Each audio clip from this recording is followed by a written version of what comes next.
Hello dear students, welcome to professor S P Goyal IAS classroom.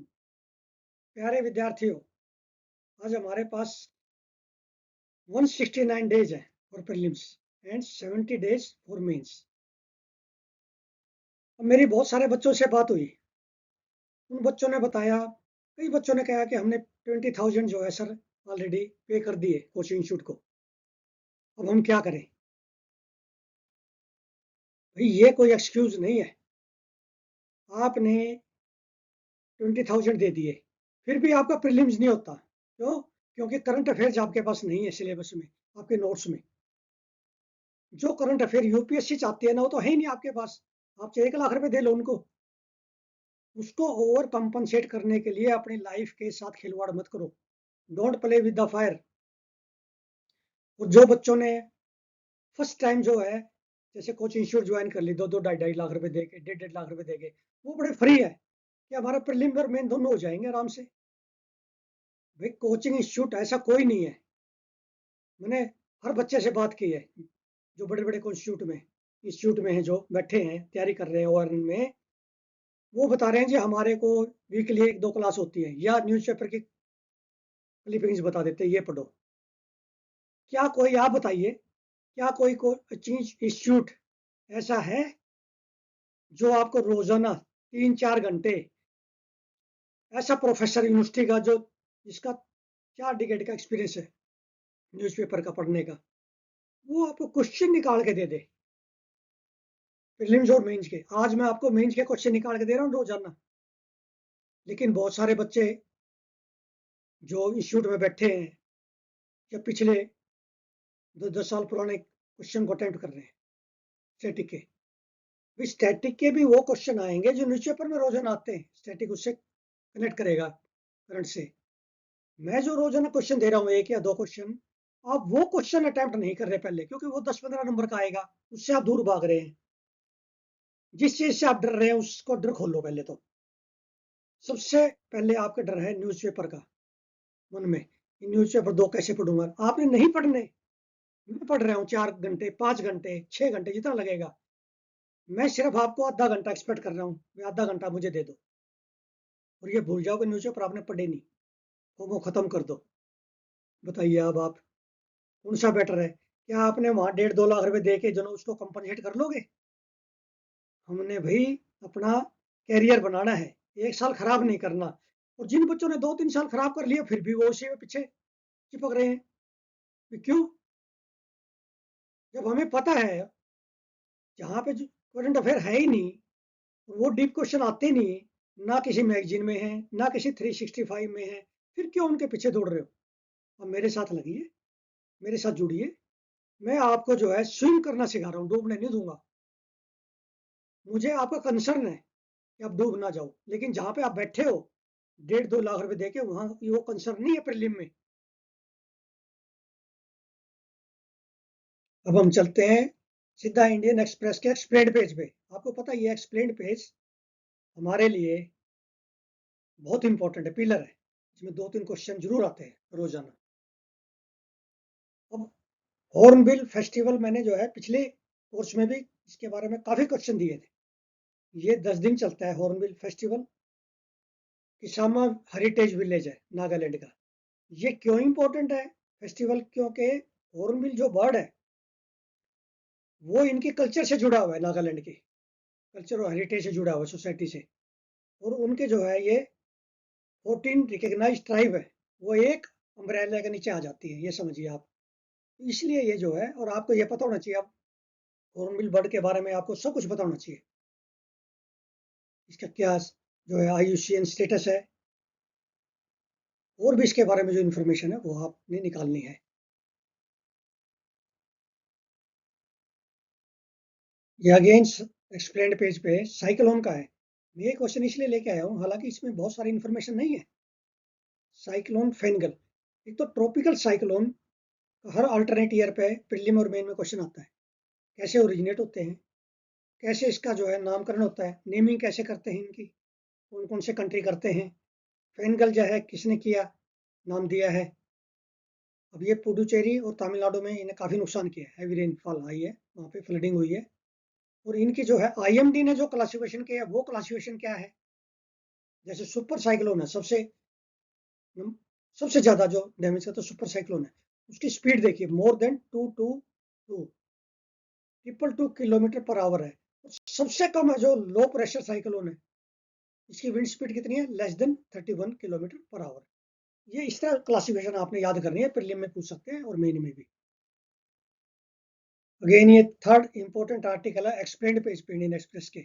अब कई बार हमारे आमने सामने स्टेटमेंट होती है, आसपास स्टेटमेंट होती है, एडवोकेट ऑन रिकॉर्ड सबने सुना है, लेकिन हमें पता नहीं है क्या है ये एडवोकेट ऑन रिकॉर्ड। ये मैंने आपके जो मॉक टेस्ट बना रहा हूँ ना उसमें भी मिलेगा ये क्वेश्चन। अब ये न्यूज़पेपर में भी आ गया। Advocate on record is a lawyer who is authorised to represent clients at the supreme court. ये अथोराइज्ड है after passing a certificate examination, exam pass करके ये जो है उसमें अथोराइज्ड है। Then he filed a case in the Supreme Court along with required supporting document। Online भी कर सकता है, वहां जाके डायरी भी करवा सकता है केस को, तो प्रोसीजर है सुप्रीम कोर्ट में। फिर एसएलपी हमारे अखबार में रोज आते हैं। एसएलपी क्या होता है? कि file a case specially petitions at the supreme court are the cases, समझिए इसको आप, where Supreme Court would have issued notice to the parties over the last few years but is yet to admit। अभी admit होने हैं, notice दे दिया लेकिन कई कई साल से वो पड़ा है ऐसे केस। ये यदि सुप्रीम कोर्ट के एसएलपी खत्म हो जाए ना, सुप्रीम कोर्ट के पास आधे से ज्यादा बर्डन खत्म हो जाएगा, पेंडेंसी। समझ गए? SLPs are essentially appeals against an order of the high courts but the supreme court has to grant leave for them to be heard. इस तरह से याद करना है। इसमें क्या दो पॉइंट क्या मिले हमें? एक तो मिला एसएलपी, एक एडवोकेट ऑन रिकॉर्ड। ठीक है। अब ये इकोनॉमी पेज पे इंडियन एक्सप्रेस में न्यूज है, आप इससे डरते नहीं पड़ोगे। इंटरेस्ट रेट सीलिंग क्या आ गई है, एफसीएनआर भी क्या है, लेकिन ऐसे ही क्वेश्चन आपके उसमें आएंगे न्यूज में। और 99% बच्चे ये कर ही नहीं पाते क्योंकि उनको मिलता ही नहीं, मटेरियल नहीं है। अब सबसे पहले आपको पता होना चाहिए एफसीएनआर बी। एफसीएनआर बी का पूरा नाम पता होना चाहिए आपको, foreign currency non resident bank. ये एक ऐसा फिक्स डिपॉजिट खाता है जिसे एनआरआई बैंकों में खोल सकते हैं। इसमें जमा की गई राशि विदेशी मुद्रा जैसे यूएस डॉलर है, पाउंड है, यूरो है, वो उस जो है उस फॉरेन करेंसी में होती है, ना कि भारतीय रुपए में। ये समझो, यह खाता विदेशी मुद्रा में खोला जाता है जिससे एक्सचेंज रेट के उतार चढ़ाव पे कोई असर नहीं पड़ता। मान लिया डॉलर का रेट 85 हो गया, उसको कम नहीं मिलेगा, उसको डॉलर के हिसाब से मिलेगा। ठीक है ना? जमा राशि और उस पर मिलने वाला ब्याज दोनों पूरी तरह से रिपेट्रिएबल होते हैं, यानी कि वो वापस अपने देश में डॉलर ले जाना चाहे मेच्योरिटी पे ले जा सकता है। ठीक है। इसमें कुछ टैक्स के लाभ भी दिए गए हैं, वो अलग है मैटर। फिर आप एग्जाम्पल समझिए। मान लिया मैं एक एनआरआई हूँ और अमेरिका में रहता हूँ। ठीक है। और मैंने स्टेट बैंक में जो ना एक एफसीएनआर बैंक में जो है वो जमा खाता खोल दिया, तो $10,000 यूएस डॉलर एक साल में जमा किए। तो अब एक साल के बाद मैं क्या है, मैं मुझे मूल राशि और उस पर ब्याज है, मतलब अमेरिकी डॉलर में मिलेगा, अमेरिकन डॉलर में, दुनिया रुपए में नहीं। समझ गए ना? इस तरह से समझो आप चीजों को। अब इससे समझ गए आप, मतलब यूएस डॉलर में हम क्यों देते हैं? क्योंकि एक्सचेंज रेट बदलता रहता है, उसको लॉस ना हो। यदि उसका लॉस होगा तो क्यों जमा कराएगा भारतीय बैंक में? तो हमारा फॉरेन जो फ्लो है, फॉरेन एक्सचेंज है, वो बढ़ता जाएगा। जितना फॉरेन एक्सचेंज बढ़ेगा हमारी जो है उतनी ज्यादा इकोनॉमी आगे बढ़ेगी। अब ब्याज दर सीमा बढ़ने का मतलब है आरबीआई ने बैंकों को एफसीएनआर जमा पर अधिक ब्याज देने की अनुमति दी थी, क्योंकि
अब एक क्वेश्चन और निकाल दिया मैंने इकोनॉमी पेज से। म्यूल हंटर जो है आपसे एक एमसीक्यू बनेगा, क्योंकि आईटी से एक या दो क्वेश्चन आने हैं। अब ये इनोवेटिव एआई और मशीन लर्निंग बेस्ड मॉडल है जो कि डेवलप किया आरबीआई एच बेंगलुरु ने और इंट्रोड्यूस किया आरबीआई ने। और mule hunter will help the banks to deal with issue of mule bank accounts. Mule bank accounts वो है जो फ्रॉड करते हैं। तो ये डिजिटल फ्रॉड को रोकने के लिए ये मॉडल बनाया है। ये बड़ा इंपॉर्टेंट है कि जो भी नई चीज आएगी वही इंपॉर्टेंट है। ये यूपीएससी के क्वेश्चन बैंक में है। अब इंडियन एक्सप्रेस में एडिटोरियल पेज पे है ये आर्टिकल, टीबी पे या एंटी माइक्रोबियल रेजिस्टेंस पे, इनमें से एक क्वेश्चन हर अल्टरनेट ईयर पे आता है। और ये आर्टिकल क्यों इंपॉर्टेंट है? क्योंकि यूनियन हेल्थ मिनिस्टर ने लिखा है टीबी पे गवर्नमेंट की जितनी स्कीम है क्या स्टेटस है। मैंने ये 10 नंबर का क्वेश्चन बना दिया, इसी पे क्वेश्चन का आंसर तो इसी में है। जैसे मर्जी घुमा ले इसको। What is the status of TB in India? Then what are the interventions being made by government of India to eliminate TB by 2025? वो इंपॉर्टेंट मैं बता नहीं सकता आपको कितना इंपॉर्टेंट है ये 10 नंबर में से आपके 7 नंबर आएंगे यदि इस तरह से आप। सबसे पहले आप ये देखिए स्टेटस में यदि आपने ये लिख दिया ना, ग्लोबल टीबी रिपोर्ट का हवाला दे दिया WHO। पहले तो आपको ये पता होना चाहिए ये रिपोर्ट WHO ने दी है। और शुरू में आपने जो इंट्रोडक्शन में ये लाइन जरूर लिखनी, India has the highest burden of tuberculosis globally accounting for over 25% of the world cases. इतना डाटा जरूर लिखना आपने, सिग्निफिकेंट डाटा। फिर ग्लोबल रिपोर्ट का हवाला दे दिया आपने, 17.7% reduction in TB incidence in India from 2015 to 2023। Incidence तो कम हुआ है लेकिन हमने एलिमिनेट करनी है इसको 2025 तक, ठीक है ना। अब क्या है कि इसमें आप ये देखिए, जो मैं पॉइंट बता रहा हूँ यदि आप एक पॉइंट लिखेंगे एक नंबर ऐसे आएगा मार्क्स इसमें। इंटरवेंशन देखिए गवर्नमेंट की, पहला पीएम टीबी मुक्त भारत अभियान, इसमें एक लाइन लिखनी है आपने, क्या है ये। मैंने आपको ऑलरेडी कल पीडीएफ भेज दी इसकी, मेन का आंसर बना के भेज दिया आपको। Then introduction of WHO endorsed molecular test. अब ये मोलिकुलर टेस्ट जो है, एक तो इनकी एक्यूरेसी बड़ी जबरदस्त है, बहुत अच्छी है। फिर ये टाइम और कॉस्ट कम होगी, तो इसका मतलब डायग्नोज ज्यादा होंगे केसेस जल्दी, तो हम उसको एलिमिनेट कर पाएंगे। Then deployment of shorter drug regimens. ये ड्रग रेजिमेंट नया जो है बीपालएम, ये प्रधानमंत्री जी ने लॉन्च किया था। इसमें कौन कौन सी दवाइयां हैं वो दवाइयां आपने याद रखनी है। जो टीबी की जो है, टीबी की जो दवाइयां हैं वो याद रखनी है आपने। इसको 4 दवाइयों के नाम आपने, 3 दवाई जो भी है ना वो लिख दिए तो आपके नंबर पूरे आएंगे। देन यूज ऑफ निक्षय मित्रा, यदि आपने निक्षय मित्रा नहीं लिखा तो आपका नंबर नहीं मिलेंगे। बड़ी इंपॉर्टेंट जो है गवर्नमेंट का इंटरवेंशन है। देन अभी प्रधानमंत्री जी ने 1-2 दिन पहले 100 डे कैंपेन चलाया, ये इंपॉर्टेंट है इसलिए ये आर्टिकल आया। हर स्टेट में चला ये 100 day campaign to boost production of. अब पहले 100 डे का समझिए आप। 100 डे कैंपेन में क्या था कि एक्टिव केसेस उन पर एम्फेसिस है वो ढूंढे जाए ज्यादा ज्यादा 100 डे में, ताकि इलाज हो सके। उसके बाद ये नया पॉइंट है make in India initiative, boost production of affordable diagnostic tools. अब डायग्नोस्टिक टूल्स पे इस पर बड़ा जोर दिया गया है, इसीलिए ये 100 डे कैंपेन भी चला है कि वो जो छुपे हुए केसेज हैं, हिडन केसेज हैं सोसाइटी में टीबी के, वो पता चले ताकि ये कम्युनिकेबल डिजीज फैले ना। तो इससे जो है क्या है कि हम 2025 में एलिमिनेट कर पाएंगे 5 साल पहले टारगेट से। ग्लोबल जो गोल है 2030 में खत्म, हम 2025 में खत्म करना चाहते हैं टीबी को। इसलिए ये जो है इंपॉर्टेंट है आपके प्रीलिम्स और मेंस में, क्योंकि 100 डे कैंपेन प्रधानमंत्री जी ने भी चलाया है। अब ये जो है मैंने आपको एक्सप्लेन किया है, ये इस तरह से आपने पढ़ना है मेन का, इस तरह से पॉइंट लिखना है। एक तो आपको वर्ड की लिमिट है, वहां टाइम की लिमिट है। अब ये जैसे मैंने निश्चय मित्रा बताया, बीपाल एम बताया, ये प्रीलिम के लिए भी इतना इंपॉर्टेंट है। तो फिर ऐसे में मान लिया हेल्थ पे ऐसे आ जाता है कम्युनिकेबल डिजीज पे, फिर आप वहां भी लिखोगे इस तरह का। इस तरह जो ना समझो आप, जिस तरह से मैं एक एक आर्टिकल लेके आ रहा हूँ ना, जहां पे आप नहीं पहुंच रहे वो जो है इंपॉर्टेंट है, ये इस तरह से लिखना। अब ये क्वेश्चन आप इस तरह से लिखोगे तो आपके 10 में से 6.5-7 नंबर आएंगे, नहीं तो वही 2-3 नंबर आएंगे। समझिए आप, इसलिए मैं चाहता हूं कि आप इसका फायदा उठाइए और जो है मेरे साथ जुड़िए।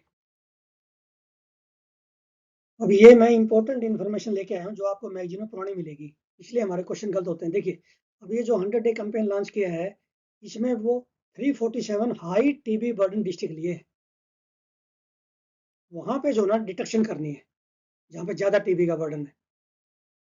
देन उसके बाद देखिए एक चेंज और किया इन्होंने। अब पहले क्या थे, ये निक्षय जो पोषण योजना है, निक्षय पोषण योजना समझिए न्यूट्रिशन की है ये, क्योंकि जो टीबी के पेशेंट उनको न्यूट्रिशन नहीं मिलता, न्यूट्रिशन चाहिए।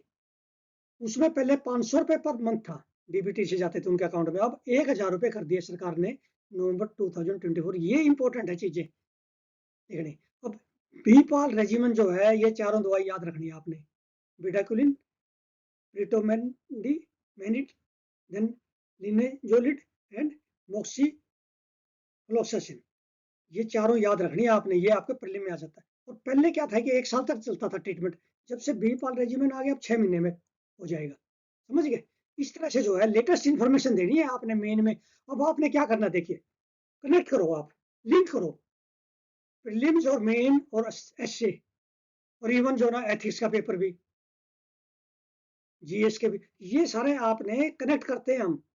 लेटेस्ट जब इंफॉर्मेशन आप डाल दोगे तो एग्जामिनर ने लिखी, उस एग्जामिनर के पास क्या है, यूपीएससी में मॉडल आंसर है उनके पास, वहां पे जब चेक करते हैं पेपर आपका मेन का, इसलिए आपके मार्क्स नहीं आते, क्योंकि वो आप लिखेंगे 500 रुपये, क्योंकि सभी किताबों में 500 लिखा हुआ है जितने भी आपके कोचिंग इंस्टीट्यूट है। अब 1000 रुपये हो गई ये बीपाल रेजिमेंट, कितनी इंपॉर्टेंट इंफॉर्मेशन है ये, और 6 महीने का हो गया 1 साल से। अब ये जो है बिजनेस पेज में देखिए आप, फाइनेंस से जो क्वेश्चन क्या आते हैं, आरबीआई से क्वेश्चन क्या आते हैं, पहले आते थे बैंक रेट, रेपो रेट, वो भी इंपॉर्टेंट है, लेकिन अब एग्जामिनर डीप में चला गया, मुझे पता है यूपीएससी का। MIBOR, Mumbai inter bank offer rate, ये आपने बहुत सारे बच्चों ने फर्स्ट टाइम सुना है। ये समझिए आप, ये कंसेप्ट आप समझ लेंगे तो आपके 2 नंबर आ जाएंगे। It is the benchmark interest rate at which bank borrows funds from one another in the interbank market in India. MIBOR is primarily for uncollateralized transaction, loans without collateral. समझ गए? अब ये कौन सेट करता है? It is set by financial benchmark India limited. अब ये आपसे पूछेंगे कौन सेट करता है, आप लिखोगे RBI, no, financial benchmark India limited. तो इसका ये देखिए एग्जाम्पल समझिए आप, मिबोर से एग्जाम्पल से समझ आ जाएगा। 2 बैंक है, एक बैंक ए है एक बैंक बी है, इमेजिन कीजिए। If bank A needs to borrow money for 1 day or a few days from bank B without giving any collateral, कोई सिक्योरिटी नहीं देना चाहता, then interest rate charged by bank B will be linked to MIBOR, ये मतलब, ठीक है ना। अब दूसरी concept, MROR, market repo overnight rate, इतनी इंपॉर्टेंट कंसेप्ट है। अब समझिए इसको भी, it is again the benchmark interest rate और कोलेटरलाइज्ड, सब ये फर्क आ गया ना, वहां अनकोलेटरलाइज्ड था या कोलेटरलाइज्ड ट्रांजेक्शन है, बोरोइंग विद कोलेटरल, कितना डिफरेंस है। मैंने ये टेलीग्राम पे भी डाला डिफरेंस, अब ढूंढो इसमें आज। Then based on market repo, where banks and financial institutions borrow funds by pledging securities like government bonds as collateral, इसमें कोलेटरल देना पड़ेगा, समझ गए ना। अब एग्जांपल से समझ लीजिए एमरोर को। बैंक सी है that needs funds and approaches bank D, तो बैंक सी क्या करेगा, प्लेस करेगा government securities as collateral to borrow money, generally ऐसा करते हैं collateral. Then interest rate for this transaction will be link to MROR. क्या आपने सोचा था इस तरह से जो है कनेक्ट करेंगे हम? ये स्टैटिक में भी आ गया आपका, फाइनेंस से, आरबीआई के पॉलिसी में भी, ये करंट में भी आ गया। ये इंपॉर्टेंट है, बिजनेस पेज और इकोनॉमी पेज में से मैं मैक्सिमम क्वेश्चन इसलिए निकाल रहा हूँ, यही क्वेश्चन आएंगे आपके, पेपर सेटर ये निकाल के लाएगा जो आपने सुने नहीं है। अब मान लिया वीडियो आए ना आए किसी दिन, लेकिन आपको पीडीएफ रेगुलरली मिलती रहेंगी, क्योंकि कई बार मुझे जो है 4-4, 5-5, 6-6 घंटे पीडीएफ में लग जाते हैं। हिम्मत नहीं रहती मेरी। आपको पता है कि इतने एक्सपीरियंस का जो 4 डिकेड का एक्सपीरियंस का प्रोफेसर हमारे लिए पीडीएफ बना रहे हैं, न्यूज़पेपर में से बना रहा है, 2-2 न्यूज़पेपर, एक-एक लाइन पढ़ता हूँ। तो इसलिए आपने ये सोचना कि आज वीडियो नहीं आई, पीडीएफ आपको रेगुलर मिलती रहेंगी। जैसे कल आपको पीडीएफ मिल गई पहले ही, तो आपने जो है अब क्या करना है, 169 डेज में क्या करना है, एक तो आपने सोचना ज़्यादा नहीं है। आप ये गारंटी लगा रहे हैं कि मैंने ज्वाइन कर लिया किसी इंस्टीट्यूट को तो मेरी प्रीलिम हो गया। लेकिन मैं ये कह रहा हूँ, once you join the institute आपका प्रीलिम में पीछे चले गए, क्योंकि उनके पास है ही नहीं, वो सिलेबस ही नहीं है प्रीलिम्स का। और वो सब जो है मॉक इंटरव्यू में लग जाएंगे, फिर उनके पास है नहीं कुछ भी, प्रीलिम्स का आपकी तैयारी नहीं कराएंगे। आप जो है इतना ना सोचें। ये मैंने रीजनेबल फी इसलिए रखी है, बड़ी टोकन अमाउंट, कि हर बच्चा ले ले, गरीब अमीर। तो आप इसके चक्कर में कि हम एक बहुत बड़ी इंस्टीट्यूट में है, अपनी लाइफ मत खराब कीजिए। मैं तो बड़ा स्ट्रेट फॉरवर्ड कहता हूँ, क्योंकि मैं एक प्रोफेसर हूँ।